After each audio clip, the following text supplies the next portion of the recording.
Michelle Phillips was born Holly Michelle Gilliam on June 4, 1944. Her childhood was deeply tragic. At just 4 years old, Michelle and her sister lost their mother, and their father was emotionally unprepared to raise 2 children on his own. He threw himself into work and alcohol, and even then Michelle learned an early lesson. In life, you can only truly rely on yourself. After their mother's death, the Gilliam family moved constantly. There was no stability, and hobbies became Michelle's only escape. She did well in sports and learned to play several musical instruments, but as she grew older, she realized that academic success simply didn't interest her. The desire to break free from her father's control and chase adventure took over. In high school, Michelle already stood out for her striking beauty and natural charm, and more importantly, she knew how to use them. She skipped classes, forged permission slips, and played by her own rules. When school ended, Michelle's restlessness only grew. At 17, she left for San Francisco with a friend. No plan, no clear goals, no real prospects, just the urge to run towards something new. The city's nightlife swallowed her whole. Later, Michelle Phillips would say that she and her friend loved going out, loved being seen, loved putting themselves on display. Her beauty didn't go unnoticed for long. Soon she was offered modeling work, appearing on a Lucky Lager beer billboard and in print ads for Cole swimwear. But the true turning point in Michelle Phillips' life came in July 1961, when she attended a concert by the Journeymen, a group that included John Phillips. Through mutual acquaintances, Michelle and John seemed to meet only briefly, almost by chance. In reality, that meeting would change both of their lives. John noticed Michelle not just because of her looks, though she certainly stood out, but because of the way she carried herself. She was calm, almost cool, without the wide-eyed teenage excitement common among the girls around her. She wasn't trying to impress anyone, and that, more than anything, impressed him. Michelle, in turn, saw in John something she had lost with her father after her mother's death: confidence, clear ambition, and a relentless drive to move forward. A passionate romance followed. John divorced his wife, and by December 1962, the two were married. At first, their marriage seemed like a natural continuation of the relationship, but at the same time, it was rushed. Michelle was very young, and her priorities kept shifting. For a while, she believed she wanted to build what she never had as a child: a real family. She imagined herself as a homemaker, creating warmth and stability. But John had other plans. His only real priority was music. Because of that, the couple never settled anywhere. They bounced between New York and California, between folk clubs and temporary lineups, between hope and disappointment. Instead of the family life she had dreamed of, Michelle found herself reliving her childhood. Constant movement, no solid ground, always packing and unpacking. Deep down, she tried to accept it. She stood by John, helped him write songs, helped shape the idea of a new band. She was there when the mamas and the papas began to form around him. And that wording matters, around John. The creation of the group is often credited to the couple, but Michelle was never initially seen as a full-fledged member. Only after the first rehearsals did John realize that she played a very specific role. She wasn't the explosive center like Cass Elliot. She didn't drive the musical ideas like Denny Doherty or John himself. Her function was subtler and more dangerous. She created the cool edge of the sound. In the Mamas and the Papas songs, there's almost always a feeling of brightness mixed with unease, light with a shadow. And that shadow, to a large extent, was Michelle's voice. The band's debut album, If You Can Believe Your Eyes and Ears, came out in 1966 and immediately captured that tension. California Dreamin' is the perfect example. On the surface, it's a song about longing for sunshine, but underneath it's about inner fracture. Cold winter, a church, loneliness. Michelle's harmonies don't sound comforting. They sound like a reminder that even a dream doesn't fully save you. That's exactly why the song became a generational anthem. It didn't lie. What's especially telling is that Michelle refused to let the song turn into a lie on television. During one broadcast, she deliberately ate a banana on camera as a protest against lip-syncing. Monday, Monday became another key moment. It's a song about life's unpredictability, where the harmonies seem to fall apart, just like the relationships inside the band. This was no longer cheerful folk music. It had nerves, tension, unease. To the audience, the group looked warm and family-like. Behind the scenes, it was far more complicated. While working on the first album, Michelle began an affair with Denny Doherty. She slipped into it during a moment of deep disappointment in her marriage. As soon as John sensed the real potential of the Mamas and the Papas, he gave himself entirely to the project. There was no time left for a loving wife. At the same time, Michelle had grown up. She began to feel as if she was once again under someone's control, like with her father, and she wanted freedom. When the debut album started gaining traction, hiding the affair became impossible. John eventually forgave her. More than that, together with Doherty, he wrote, "I saw her again," as a strange gesture of reconciliation. When you listen closely, you hear more than the repeated line that sounds like an obsessive thought John can't escape. You also hear how Michelle's voice works against the sweetness of the melody, creating a sense of guilt and emotional looping. But Michelle's romantic entanglements didn't stop there. During the recording of the second album, John learned about her affair with Gene Clark from the Byrds. He was furious. By then, the marriage was already collapsing. But John didn't want to simply let it go. He wanted public humiliation. So he decided to kick Michelle out of the band. For her, this was a devastating blow. She didn't deny her guilt, but she believed the group was a shared creation, and dragging personal relationships into the creative space felt like betrayal. Jill Gibson was brought in as a replacement, but she couldn't fill Michelle's role. Later, John admitted that Jill lacked stage charisma and a tougher personality. And deep down, it seems the act of public punishment itself mattered more to him than the outcome. John knew perfectly well that there would never be another Michelle Phillips. A few months later, Michelle returned to the group. Even her marriage with John was given another chance. The album Deliver, released in 1967, felt almost like a group therapy session.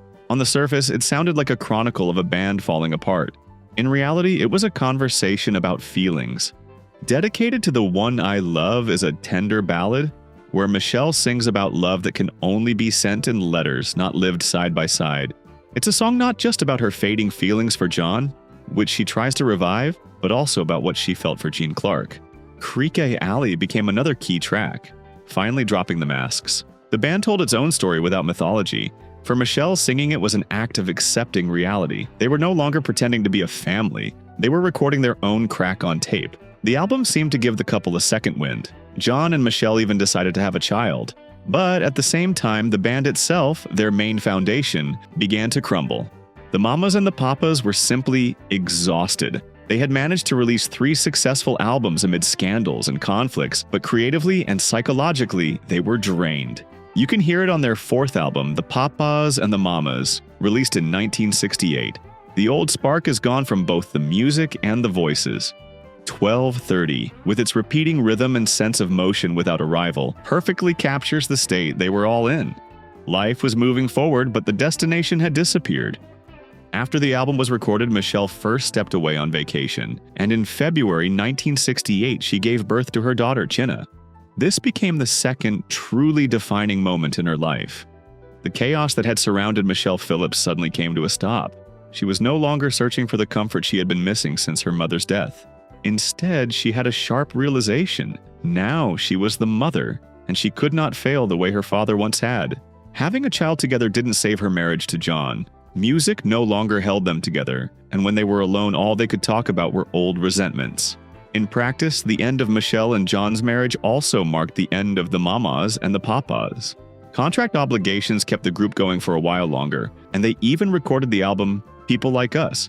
But by 1971, the band officially dissolved. Michelle had already stepped away from music by the late 60s. She was so creatively exhausted that she went looking for a new role for herself. Out of friendship and curiosity, she appeared in Graham Parsons' unfinished science fiction film Saturation 70 alongside Nudie Cohn, Anita Pallenberg, and Julian Jones, the 5-year-old son of Rolling Stones guitarist Brian Jones. The film was never completed, but Michelle fell in love with the process. After the Mamas and the Papas finally ended, she enrolled in acting classes and completed them successfully. Her film career took off quickly. After a small role in Dennis Hopper's The Last Movie, she landed one of the lead roles in Dillinger, released in 1973. The film was well received by critics, and Michelle earned a Golden Globe nomination. But the most important thing was this: people stopped seeing her as the one from the Mamas and the Papas. She became an independent artist. For Michelle, that mattered deeply because this success belonged to her alone. Her personal life, however, remained turbulent. Her marriage to Dennis Hopper in 1970 was another eccentric impulse that lasted just 8 days. After that came a brief relationship with Hopper's close friend Jack Nicholson, and then Warren Beatty. These romances were intense and short-lived, leaving behind plenty of gossip and scandal. Michelle later admitted that many of these relationships were the result of emotional overload and poorly thought out decisions. Still, she never dismissed the experience as entirely negative. After a few more film projects, Michelle Phillips felt drawn back to music, but her return wasn't a legendary comeback. It was a careful test of the ground. In 1975, she signed with A&M Records and released the promo single Aloha Louie, co-written with her former husband, John Phillips. The situation itself felt almost cinematic. In the past, John had been a figure of control in her life. Now, he was simply one of the tools that helped her step back into the studio. Aloha Louie is, on the surface, a smiling song, light, breezy, with the feel of a California postcard.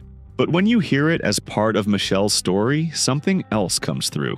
She isn't trying to revive the mamas and the papas. She's learning how to be an author in her own right, standing next to a man who once made all the rules. In 1976, she took a bolder step. Her first official solo single, No Love Today, was released and landed on the soundtrack of the film Mother Jugs and Speed. This wasn't a postcard anymore, even the title, No Love Today, sounds dry and grown up. Not tragedy, not hysteria, just a fact. That was very Michelle. When she was hurting, she didn't spill into drama. She stated reality in short, clean lines and moved on. Then came the real turning point of that period. The album Victim of Romance, released in February 1977, her only full solo studio album. And how it was made matters. According to reissue notes and industry accounts, the project originally began with John Phillips expected to co-write and co-produce, but he dropped out due to personal problems. The producer's chair went to Jack Nitzsche, and that changed everything. Nitzsche didn't trade in 60s nostalgia, he was a master of dramatic arrangement. He built a literal wall of sound around Michelle and turned her not into the former member of a famous group, but into the lead character of adult 70s pop rock. You hear that immediately on the opening track, Aching Kind. There's tension in it, like a spring pulled tight. Michelle sounds as if she's proving to herself that she can carry a song alone. At the same time, there's her signature coolness. She doesn't beg. She names pain as a condition and keeps moving. And then there's the final track, Where's Mine? It's impossible to ignore. The ending is a question she'd been asking her entire life. Where is my share? My voice? My justice? My version of the story? And the album doesn't give a sweet answer. That's the point. It doesn't turn her life into a fairy tale where everything works out. It captures maturity, the moment when you stop waiting for the world to compensate you. Critics were kind to the album, even calling it an unexpected success. Commercially, though, it didn't break through. The singles didn't chart in the US yet, which honestly makes sense. In 1977, the market wanted either hyper-charismatic frontmen or disco. Michelle brought an adult, slightly sharp, unsellable truth. After the commercially unsuccessful relaunch of her music career, Michelle Phillips returned to film. By the end of the decade, she tried once more to build a family and married Robert Birch.